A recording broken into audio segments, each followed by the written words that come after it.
नमस्कार। आज आम एसएससी जीडी परीक्षा फल विषय कथा हेबा किंतु केवल चाकरी कथा नुहे यह पछरे गोटे बहुत बड़ अर्थनीति अछि। आमे से विषय आलोचना करिबा। सुनिबाकु मिलुछि एहार मूल्य 500 कोटी रु भी अधिक। हाँ नमस्कार। एटा देखिबाकु गले खाली गोटे परीक्षा नुहे एहा पछरे गोटे पूरा माने आर्थिक व्यवस्था चलीछि। अच्छा तो आम पाखरे जो तथ्य अछि सेई आधारे आज आमे एहाकु बुझिबाकु चेष्टा करिबा। साधारणतः लोके एहाकु खाली गोटे नियुक्ति प्रक्रिया भावंती। हाँ किंतु यह बहुत जटिल। एथिरे सरकार अछंती, प्राइवेट कंपनी अछंती आउ कोचिंग सेंटर्स भी अछंती, समस्ते एथिरे जड़ित। तेबे आसंतु प्रथमे आवेदन शुल्करू आरंभ करिबा। एसएससी जीडी 2025 पई बापरे 50 लाख रु अधिक पिला आवेदन करिसंती। हाँ ए संख्याटा वास्तव में आश्चर्यजनक। आउ फी तो प्राय 100 टंका लेखाए ना? हाँ मोटामोटी। एबे देखंतु एससी एसटी पिलांग पई फी छाड़ अछि किंतु तापरे भी जनरल ईडब्ल्यूएस ओबीसी एते पिला अछंती जे केवल एही फी रु ही पाखापाखी 50 कोटी टंका आसी जाउछि। 50 कोटी केवल आवेदन फी रु? हाँ केवल फी। भाबंतु गोटे छोटो बजेट फिल्मर पैसा। अच्छा किंतु ये टंका कौन सांगे सांगे खर्च हो जाए परीक्षा करेबारे? ना सबु नुहे। एहार बड़ भाग किछि मास पई एसएससी रो अकाउंट रे पड़ी रहे। आउ एठी आउ गोटे कथा अछि, ए जमा राशि उपरे सुध भी मिले। ओहो सुध? हाँ जदि आमे धरिबा मात्र 3 मास पई आउ वार्षिक 5.5% सुध हार रे ताहाले भी प्राय 68 लाख टंकारु अधिक सुध मिली जिवो। वाह, माने बिना किछि परिश्रम रे एते टंका आय? एकदम। एइटा सरकारी स्तर रे फंड मैनेजमेंट रो गोटे तरीका। बुझली। तापरे आसिला परीक्षा परिचालना कथा। एसएससी तो निजे सबु सेंटर रे करायनी बुधे? ना ना ए काम बाहर एजेंसी को दिया जाए, जेमती टीसीएस हैला किंबा एनएससीआईटी बड़ बड़ कंपनी माने करंती।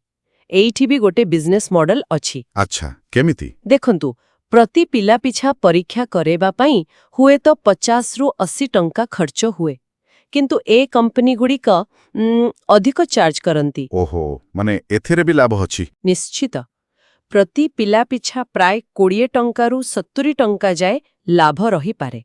तो 50 लाख पिलांकु हिसाब कले एहा पाखापाखी 25 रु 35 कोटी टंकार व्यवसाय केवल परीक्षा करेवारु। बापरे। आउ आजिकाली तो सब ऑनलाइन ऑटोमेटेड, तेणु ए प्रक्रिया आहुरी सहज और लाभदायक भी। तापरे आसिले ट्रेनिंग। पिलाटिए चयन हेबो परे ता ट्रेनिंग पई सरकारंगर केते खर्च हुए? मोटामोटी भावे जणे पिछा प्राय 70,000 टंका खर्च हुए। 70,000? हाँ आउ प्रतिवर्ष हाराहारी 26,000 रु अधिक पिला चयन हुअंती। तो हिसाब कले सरकार केवल ट्रेनिंग रे ही 180 कोटी रु अधिक टंका लगांती। 180 कोटी? एइटा तो बहुत बड़ खर्च लागुछि। देखंतु एहाकु केवल खर्च कहिबा माने पूरा ठीक नुहे। अच्छा। एहा प्रकृति रे गोटे दीर्घकालीन निवेश, इन्वेस्टमेंट। जणे जवान 15-20 वर्ष देश पई काम करंती, तांको जोगु सीमा सुरक्षित रहे, देश भितरे शांति श्रृंखला रहे। एहार परोक्ष प्रभाव बहुत। केमिति? देश रे स्थिरता आसिले विदेशी पुंजी निवेश बढ़े, एफडीआई अर्थनैतिक कार्यकलाप बढ़े, टैक्स बेसी आसे। तो हिसाब कले जणे जीडी जवान तांको पूरा कार्यकाल रे सरकारंकु परोक्ष रे प्राय 1 कोटी रु अधिक टंकर रिटर्न देई थांती। वाह, एइटा तो गोटे को अलगा दृष्टिकोण। भल कहिले। अच्छा एहा छड़ा आउ गोटे बड़ क्षेत्र भी अछि, कोचिंग इंडस्ट्री। ओहो सेइटा तो आउरी बड़। माने केते बड़ हेइथिबो किछि आइडिया अछि? अनुमान करा जाए जो केवल एसएससी जीडी प्रस्तुति पई जो कोचिंग व्यवसाय चलीछि तार वार्षिक मूल्य 800 रु 1000 कोटी टंका हे पारे। कोन कोचुति 1000 कोटी? एते बड़ बाजार केमथि? कारण लक्ष लक्ष पिलारे परीक्षा दउछंती, चाकरी पई प्रतियोगिता बहुत बेसी। सेथि पई तो अनेक ऑफलाइन सेंटर आउ एबे ऑनलाइन प्लेटफॉर्म जेमिति एडा 247, टेस्ट बुक, अन एकेडमी एमाने सब कोटी कोटी टंका कमाउछंती। एहा तो गोटे समांतराल अर्थनीति भली चलीछि। एग्जैक्टली।